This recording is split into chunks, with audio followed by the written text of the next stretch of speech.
Smarterfan.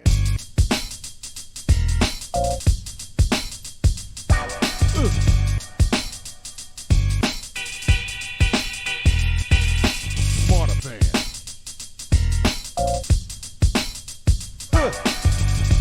Yeah.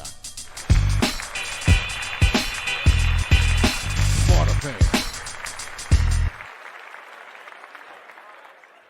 Hey, everybody, welcome to another segment of Smarterfan Podcast, where we bring you behind the veil of sports, business, and life. I'm Joe, and this is Barry. How you doing, Barry? Hey, Joe. I'm feeling good, man. Listen, I coach AAU in this church league, and this church that I'm working with actually has their own gymnasium. And so I was in there the other night, brand new, spanking new gymnasium. So I'm feeling good, man. I'm feeling good. Put up a few shots the other night in the new gym. So I'm feeling good, buddy. How you doing? Oh, I'm doing just fine. I'm hanging in there, as Good, always. Good to see you, All man. You're right. smiling, so that's a good thing. That means you got Yeah. something up your sleeve. I know you, buddy. I know you. You got something you cooking up. I know you. What you got for us tonight? Tonight I'm going to talk about one Alex Sixkiller, better known as Sonny Sixkiller. Okay. His grandmother gave him the name. He used to call him Sonny Boy, and that's how he got the nickname Sonny. So, and he's Cherokee Nation, and he was born in Oklahoma, and he grew up in Oregon.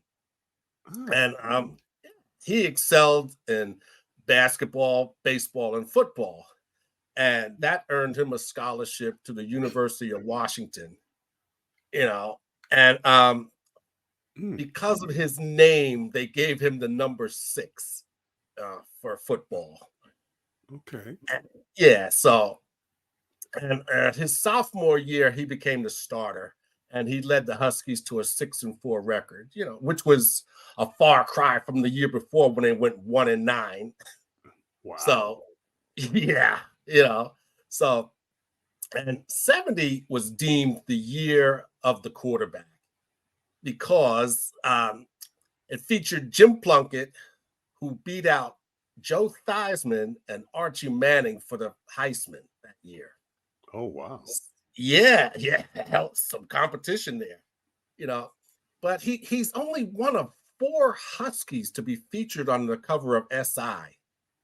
I believe he was the first one to be featured from Washington, and he went undrafted in 73, but he tried out for the Rams, the Argonauts, and the Chargers. And he wound up playing in the WFL for 2 years until that league folded, Mm-hmm. And he also appeared in the movie The Longest Yard with Burt Reynolds. Oh, yeah. One of my favorite. One of my favorite movies. Mm-hmm. And he also played with a couple of ex-NFL stars in that movie, Joe Kapp, Ray Nitschke, and Mike Henry. So. Oh, wow. Yeah. That's one of my favorite football movies too. Absolutely. Yeah. Absolutely. And if you think about it, half of the people in that movie are dead now. Isn't that crazy? Yeah, that's crazy. So, but currently he's a senior manager for business development for the Huskies sports properties. So that's what he's doing now. But he's basically in Washington State. He's a living legend. Oh yeah. Because he basically put the Huskies on the map. Yeah. So it's a really nice story about him. And it's good to see that he landed on his feet through all of this. Yeah, it's a very tough time. And he's doing well. So now Go ahead. No, now I got a trivia question for you, and I know you're going to get it right, but I gotta ask it. Okay. Who was the other black quarterback who followed him? who's a Hall of Famer. Hmm. Do you need another Black. clue? Yeah. You followed him. Oh God. You Should look know at this. it, you look at it every night. You Hmm. look at it every night. It's in the sky. You look at it every night. In a clear sky, you can see it. That's a hint. Oh, oh man. I was thinking of James Harris, but No. If you look in the night sky, you see it up there all the time. What do you call huh. that? Stars. Try again. I can't believe you're not getting this because you know trivia. Yeah, I'm kind of stumped this time. All right, I'm gonna give you another clue. Houston Oilers. Oh, Warren Moon. There you go. There you Yeah. go. Okay, yeah. There you go. There you go. Yeah, Warren Moon was the hey. other Washington State quarterback who made a big name, a big splash in the 70s after that gentleman that you just mentioned. Oh, okay. Okay. All right. So what's on your mind? Man, the 49ers. Oh my Mhm. goodness. Oh my goodness. So I've been getting a million questions about the 49ers, what's going to happen. I said, listen, I think the sign of the end was what they did to Coach Steve Wilks and making Oh, him the scapegoat yeah. Tell me about it. and making him the scapegoat. And as I said to somebody, how many teams were able to keep the Chiefs under 30? Not many. Mhm. Not many. Yeah. Yeah. So you're going to blame him for the special team kick getting blocked. You're going to blame him when you look at the stats, nothing personal against Shanahan, but the offense with all of those weapons couldn't get it done. Mm. Couldn't threaten the end zone with all of those weapons. Debo, and who's calling the offense? Shanahan. So you want to make it's Steve Wilks' fault that we lost the Super Bowl? And as I told people, go back and watch the highlights of the game, and you can see that the offensive personnel just don't have a lot of confidence in the leadership of the kid. And he's not a bad quarterback, but he does not evoke the type of leadership you need at that position. He just doesn't. For whatever reason, he can make the throws, but you can tell, man. You look at Trent Williams and you look at them in the huddle, you look at their body language, you look at them at the end of the game. They were sitting on the bench and you could tell they had no confidence. They're basically, it's a wrap. It's a wrap. Well, I'll tell you what, Mm-hmm. I read something today that the 49ers might be considering bringing in Colin Kaepernick for a tryout this spring. They should have done that last spring because the reality is when they kind of got to this point last time in the game and they lost like 4 quarterbacks and something ridiculous like that. You gotta have, and I don't care what people say about Cam Newton. Cam Newton is an elite quarterback and will go down as an elite quarterback and knows the position at a very, very at the highest level. And you gotta. There's Aaron Rodgers, there's Mahomes, and you see it. That can this guy will it and will us to the win? And for whatever reason, he just hasn't developed that yet. You know what I mean? Though you got all those weapons. And that's really, what I always believe in? Coaching. To me, that's the failure. Because you got to coach up. Sometimes you got to coach up your quarterback or those players to their full potential. You know what I mean? Because the kid's only been in the league like 3 years. So as the head coach, you got to coach him up. You got to give him that confidence that, hey, you can lead this team and we're behind you and so forth. And so that's where kind of I explained to people. I said, the real failure was on Shanahan. He hasn't coached up this kid, right? He's put him in the spotlight and the kid's got talent, but he's got to win. He hasn't won over his teammates yet. And that's a very, either you got it or you don't.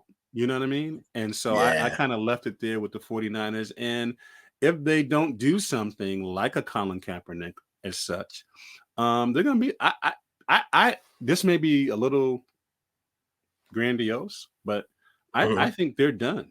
I don't think they're gonna bounce back from this. It's gonna take them a while. Mm. They're gonna have Well, to do something radical like a Colin Kaepernick mhm. in order to get those guys to stay. Yeah. Well, what I don't get is why they didn't keep giving McCaffrey the ball. They couldn't stop him. Again, failure of coaching. I mean, you kind Yeah, of sit there and go, well, if my it's not like you don't have weapons. You know what I'm right. saying? Yeah. And again, that's a failure of the head coach because you're calling the offense. Come on, come on. You get Kittle the ball once in the first half of the game. Yeah. You know what I mean?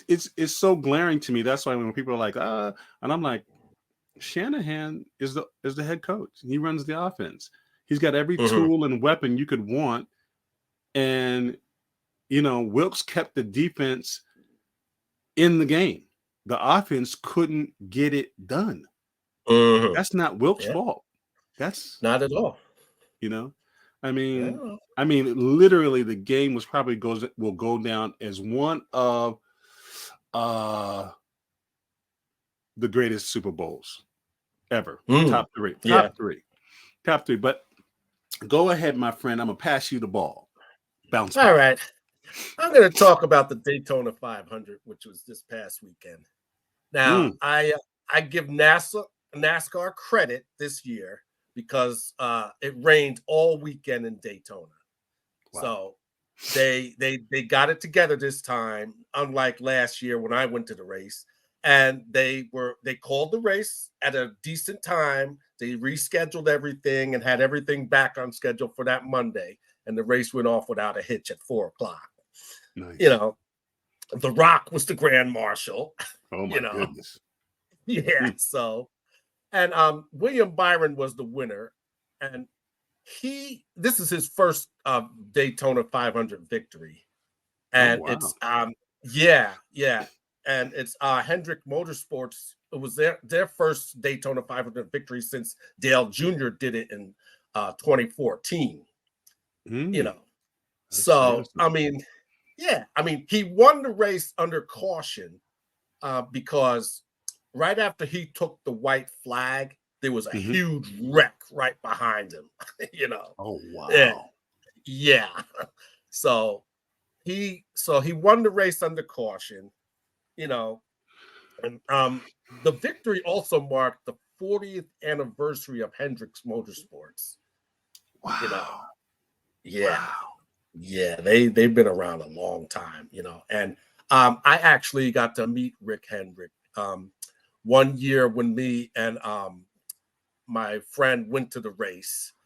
He won tickets, and we got to sit in Rick Hendrick's skybox and watch the race from there. How cool was that? Oh, it was just amazing. I mean, from and the skybox basically is right above where my seats are. Oh really? Yeah, Wow. but you get Wow. every amenity you could think of in the skybox. Hand towels, foot massage, air freshener. Yeah, I Uh, know. I know. oh, it was a great experience, I have to say. That's And awesome. we got to walk around the pits, we got to walk around the garages while they were working on Wow. the cars, you know. So I yeah, can it hear was an experience. I can hear them now. Sir, would you like some mineral water? Or would you like some hors d'oeuvres? Or sir, would you like I can see you now. Hamming it up. Oh, Hamming you up. know it. Oh, I enjoyed it. I enjoyed it. I have to admit, Hamming it I up. enjoyed it. Mm-mm-mm. And I ain't mad at you. yeah, and that brings me to Mr. Wallace. Now Okay. he started out in the 24th position, and he wound up leading 3 laps in the race, Mm, and he finished fifth, wow. which is for the 2311 team. Okay. So I gotta give the man credit. He can drive now. He can drive, and He this can is drive. That young man can drive. I don't Yeah, remember and this is a sign of good things to come, because he made it all the way to the finals last year, but he fell short, in the what are they the tournament that they have at the end of the season to see who wins the cup actually. So he fell short there, but I got a feeling good things are gonna come from this guy. Yeah, And I mean, he's always competitive. yes, I haven't seen anywhere where he's like out of the top 10 in any right, race he's in. He's exactly. always in the top 10. So you just, as you said, it's just a matter of time till he hits his stride and he starts racking them up. He starts racking them up. Yeah, Absolutely. and yeah, his partner, he finished, I think he was 16th. But I don't remember. I didn't I glanced at the standings and I saw that it was I think he finished 16th in the race, but Mm, which is not bad anyway. no. But anyway, so it turned out to be a good race, but it had an anticlimactic ending. But Hmm. hey, sometimes it happens like that. So Absolutely. yeah. So what else is on your mind? Well, you know what happened? I saw a great podcast and it had Mhm, Jason Kelsey, the Kelsey brothers, and they had mhm. Shaq on. Right. And Jason is retiring and retired, and he asked Shaq some really pointed questions about retirement. And Shaq shared some Mm, really heartfelt in perspective that I wanted to mhm, share here. Shaq talked about, hey, enjoy your family, enjoy your wife. You've accomplished a lot on the field, in the sport, and that's part of your life. And as you mm. get, he says, don't basically, Shaq is, don't mess up like I messed up. Like I don't have none of my family. I'm sitting in a 100,000 square foot house all by myself. And, Mm. because, I was out there doing what I want to do. Don't do that. Yeah. Enjoy your family, enjoy your wife, enjoy your kids, and enjoy life and take it, one step at a time. And it just really sparked in me, just that it's a real adjustment. It's a real adjustment Yes. to from living that lifestyle to not living that lifestyle, but you're always a hybrid because people recognize you, so you're kind of Yeah. famous but not famous, and it's just a really unique thing. And so it made me think about you know some of my friends who played in Major League Baseball, Major League basketball, Major football, Mhm. and as I listen to them, because it always irks me that I hate hearing stories about, they don't do enough stories of athletes who do the right thing with their money. They always talk about Mm. the athletes who do the wrong thing with their money. And there are a Right. lot of Yeah, yeah, people yeah. in society who do wrong things with their money. But, Mhm. you know, one of the things that I took away from the guys that I've talked to, they basically said three things. They said, Barry, it's really kind of easy, not easy, but there's three things an athlete needs to think about. As a matter of fact, when I did my podcast down in the city a couple months ago, the guy who Mhm. played in the NBA, nice guy, right? He said, Barry, the secret sauce, whatever league you play in, is to get 10 years in. Mm. Yeah. Yeah. Legally get a good accountant so you pay as least amount of tax as possible so you keep more money.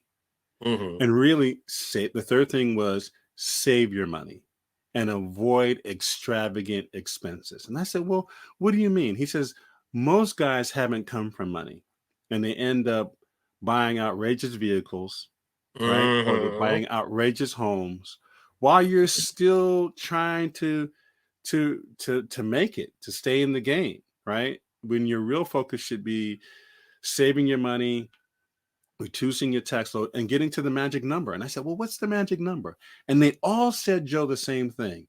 The Mhm. magic number is 10 years. Get Yeah. at least a 10-year career because that will secure your pension. That will Mm. secure Yes. you generally if you're smart. financially. You don't have to do anything risky or any. He says, avoid all that foolishness. Avoid the luxury cars. You want to buy a house? He says, Barry, let's keep it a buck. Most of us didn't grow up in a 4-bedroom, 3-bedroom, 3-bath house. Buy a 4-bedroom, 3-bath house. Pay it off. And now you got a solid base to operate from. You see what I'm saying? Help out. He says the other thing is earmark like Tracy McGrady did when he got his real big contract out of Houston, I believe.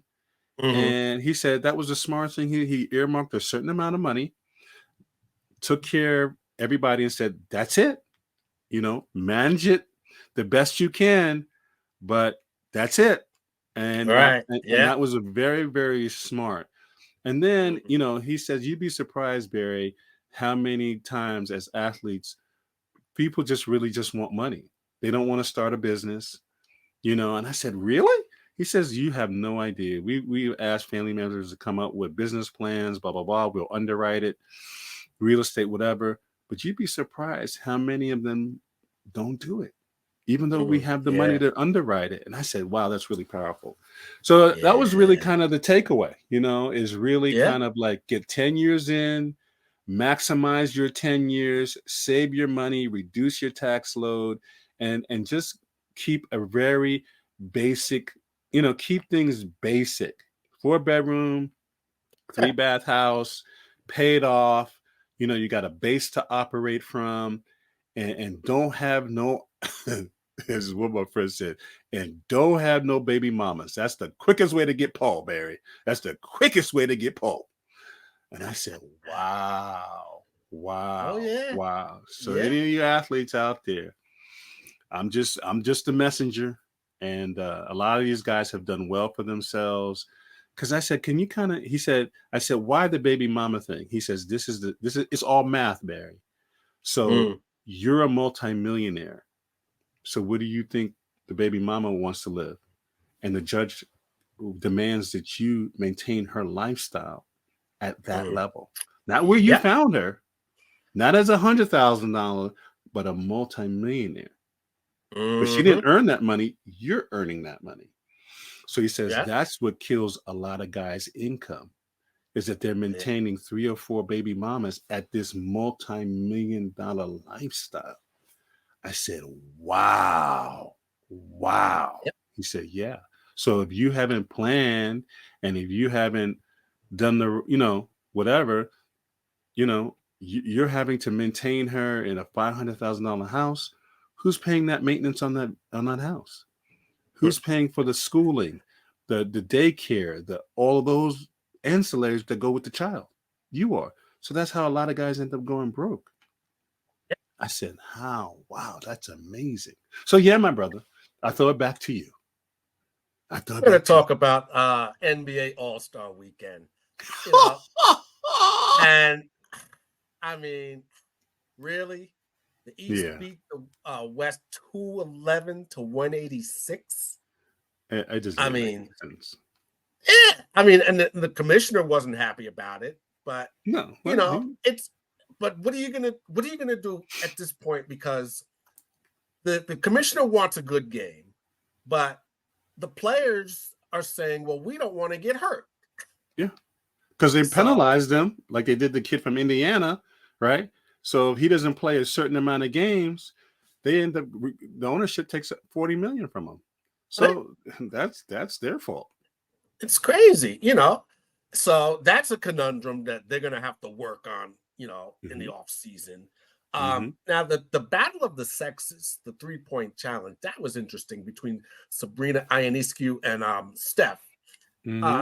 Steph beat her 29-26, and she used the WNBA ball, but to her credit, she shot from the men's 3-point line.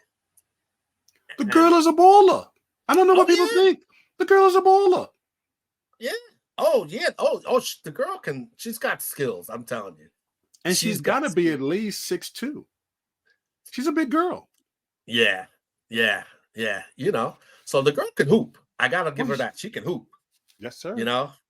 So now that was the to me that was the most exciting thing about the whole All-Star weekend. But that's just me. But anyway, so now the Knicks, they limped into All-Star weekend, but they acquired OG Anunoby from the Raptors in December, and once they got him, they took off, and they went on a 14. Yeah, they went on a 14-2 run in January. Okay, but then the injury bug took its toll. You had Randolph going down, you had Mitchell going down, and then Anunoby went down with a shoulder injury, and that left Brunson to try to fend for himself out there. And at one point, the Knicks could only dress 9 players. Wow. Yeah, it was crazy, So they're hopefully they're gonna get these guys back in time to make a run at the playoffs at least. It's a long season. Yeah. So we'll have to see how that pans out for them. Now the Nets, they finally put Jacque Vaughn out of his misery, and they gave him the axe, and Kevin Ollie is the interim coach for now. So Vaughn, in the 2 seasons, he went 71-68, and 0-8 in the postseason. So it's just a sad state of affairs with the Nets. And I have to say that I think KD and Kyrie and Harden, they set that franchise back a few years.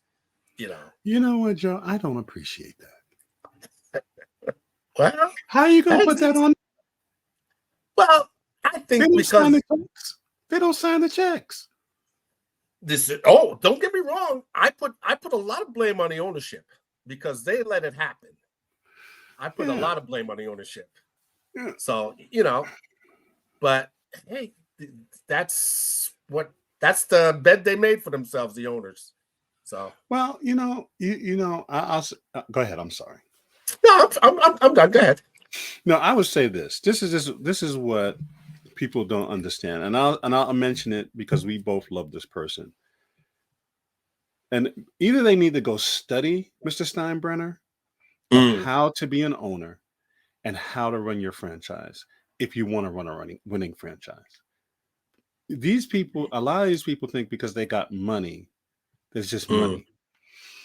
If you ask anybody, you could win with all 3 of those guys, but you got to have a certain coach. You got to have a certain culture.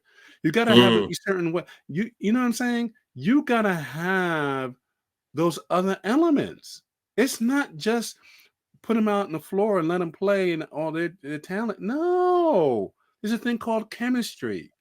There's a thing, there's a whole lot of other elements that take if you want to be a champion. And I really wish people would, you got to have the right culture. You got to have the right GM. You got to have the right, ownership. Like somebody said, I think it was on Club Shay Shay. He said, notice how many times you've seen the owner of the Chiefs in the news. You don't. The only time you see him is hoisting. Yeah. He makes a few comments and goes back to the skybox and makes another couple of $1 billion. And that's the way it should be. Right? And you look at the culture. You got the right GM, you got the right coach, you got the right ownership, you got the right mindset, you got the right players on. You see what I'm saying? So there's a whole culture to Chiefs Kingdom. What's it? 5 Super Bowls in the last 4 years? Is it something crazy like that? Right? And the kid is what, 27? So I'm just saying somebody better study Mr. George Steinbrenner Sr. because that's the secret sauce. And while you're at it, give Jimmy Johnson a call. Give Jimmy a call because he'll show you how to win. He'll show you how to win. I'm just saying. I rest my case on the court. So, Joe, hey, we come to the end of another show, which is really the beginning of the next show. So look out for our new guests and special guests and all kind of insights coming on our next show. So we've got some exciting things planned for you, Smarterfan podcast family. So stay tuned and stay in the game. Right. Have a good one, everybody. Smarterfan.